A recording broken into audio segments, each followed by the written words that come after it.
ایک اور بہت اہم فیصلہ ہے جو لگتا یہ ہے کہ پاکستان کے ہارڈ اسٹیٹ بننے کی طرف جو ایک عمل ہے اس کا ایک شاخسانہ ہے یا نظیر ہے یا اس کا ایک نتیجہ ہے، وہ یہ ہے کہ پاکستان نے شاید میں نے اس سے پہلے اس طرح سخت رد عمل دیتے نہیں دیکھا ہوگا کہ کسی سفیر کو ایسی سرگرمی میں ملوث ہونے پہ کہ جو پاکستان میں ناپسندیدہ سمجھی گئی، وہ ایک کورٹ کیس کے لیے ہیئرنگ سننے کے لیے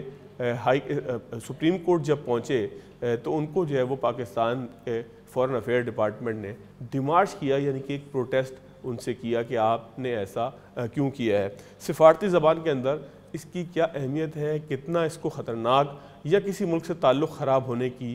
دلیل سمجھا جا سکتا ہے، اس کے آگے آنے والے دنوں کے اندر کیا اثرات ہوں گے، کیا پاکستان یہ سمجھتا ہے کہ دیگر ممالک اس کے اندرونی معاملات کے اوپر اثر انداز ہونے کی کوشش کر رہے ہیں، اور اگر ایسا پاکستان سمجھتا ہے تو کیا مستقبل میں بھی ایسے ڈیمارچ دیے جا سکتے ہیں؟ نہ صرف یہ بلکہ اور بھی اس طرح کے بہت سے اہم سوالات کا جائزہ لیں گے، اور پروگرام کے آخری حصوں میں میرے ساتھ موجود ہوں گے جمیل خان صاحب، سابق سفیر ہیں، ان سے تفصیل سے پوچھیں گے کہ آخر سفیر کی حدود کیا ہوتی ہیں اور حدود کو کیسے کراس کیا گیا، کیوں کراس کیا گیا، اور کراس کرنے کے بعد کیا پاکستان مستقبل میں یہ طے کر سکتا ہے کہ دیگر ممالک کے سفیر بھی ان تمام حرکتوں سے، ان تمام معاملات سے باز رہیں، اور کیا یہ بہت غیر معمولی رد عمل تھا۔ اس کے ساتھ ساتھ افغانستان کے حوالے سے اگر بات کریں تو وزیر اعظم پاکستان نے آج ایک بیان دیا، انہوں نے کہا ہے کہ عالمی برادری افغانستان پہ دباؤ ڈالے، لیکن سوال یہ پیدا ہوتا ہے کہ اگر عالمی برادری افغانستان کے ساتھ تعلقات رکھنے پر تیار نہیں ہے، سفارت خانے نہیں کھولے، اقوام متحدہ کی ممبرشپ سسپینڈڈ ہے، تو افغانستان کے خلاف آخر کارروائی ہو کیا سکتی ہے؟ اشتر اوصاف صاحب، سر بہت شکریہ آپ کے وقت کا۔ سر آپ نے سارا کیس آپ کی نظر سے گزرا ہوگا، دو تین چار سوالات یہاں پر پیدا ہوتے ہیں کہ یہ کیس کتنا غیر معمولی تھا، اس فیصلے کو کتنا غیر معمولی سمجھا جا سکتا ہے، یہ جو تمام کارروائی ہوئی کیا اس میں انصاف کے تقاضے پورے ہوئے، اس تمام کیس کو آنے والے وقتوں کے اندر قانونی طور پر کس طریقے سے دیکھا جائے گا؟ جلدی میں فیصلہ ہو تو بھی اعتراض ہوتا ہے، اور اگر وہ ٹائم لگے اس میں تو بھی اعتراض ہے۔ تو جو بھی کام ہو، ہم سب ان چیزوں کو غیر معمولی ہی لیتے ہیں۔ جو غیر معمولی چیزیں ہیں اس کے اندر وہ کچھ یوں ہیں کہ ماضی کے جو سارے معاملات ہیں ان کو ہم نے دیکھا کچھ برسوں سے بدعنوانی کے اوپر اور اختیارات کے ناجائز استعمال کے اوپر اور یہ سب چیزوں کے اوپر ایک تشکیل دی گئی، ایک ادارہ تشکیل دیا گیا جس کو پھر جو ہے وہ پولیٹیکل انجینئرنگ، اس کے متعلق کہا گیا کہ یہ پولیٹیکل انجینئرنگ کا ادارہ بن گیا ہوا ہے۔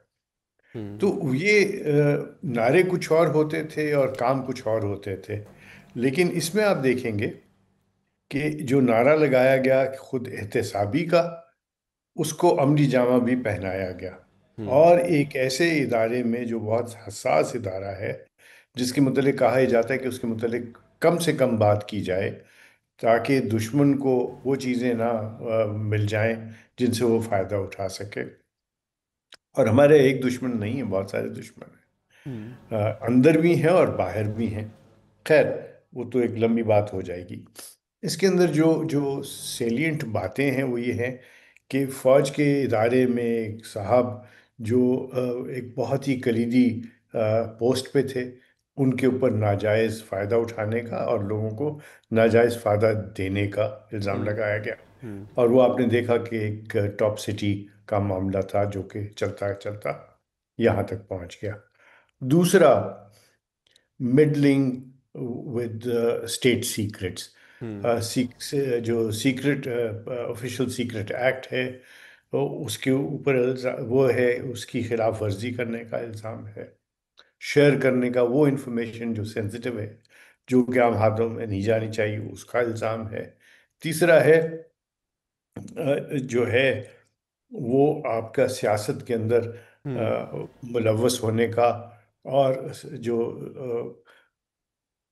پری ریٹائرمنٹ یعنی جب وہ کام کر رہے تھے یونیفارم میں تھے، اور پوسٹ ریٹائرمنٹ، یہ دونوں اس کے اندر آ گئے۔ لیکن ایک انٹرسٹنگ ایسپیکٹ ہے اس کا کہ جب آئی ایس پی آر کی آپ دیکھتے ہیں پریس ریلیز، تو اس میں وہ کہتے ہیں کہ یہ ایک آن گوئنگ پروسیس ہے جو کہ اس ٹائم پیریڈ سے منسلک ہے جب ہمارے ملک میں کنٹونمنٹس کے اوپر اور